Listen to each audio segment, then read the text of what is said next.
Ito yung video guys na ginawa ko kahapon kasi yung heater nito nasira, naputol yung wire. Yan o, kung makikita natin, kinunan ko ng resistance gamit ang multimeter. So mayroon naman siyang palo, yung needle ng multimeter may palo. So ibig sabihin okay na yung heater. Yan yung heater na pinalitan ko guys. Kung makikita natin, ang isang wire niya naputol dyan, wala siyang wire. Kaya nga pinalitan natin. Kaya nga pala walang resistance. Tapos ngayon, inayos ko na dahil pininturahan namin yan eh.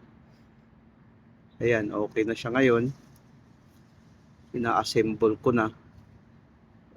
Ready na yun guys para sa production, para ma-distribute na doon sa production. Hinihigpitan ko lang yung yung niya, yung bolt, yung niya, yung bolt.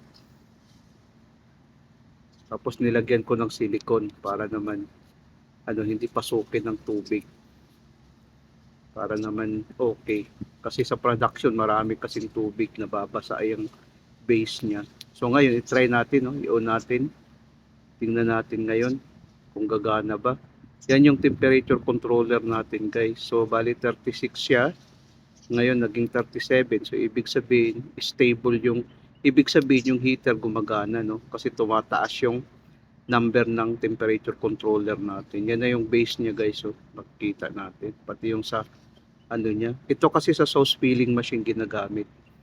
So ngayon 39 na, 40 ang temperature niya ng heat, yung heat niya degree Celsius ng heat. 42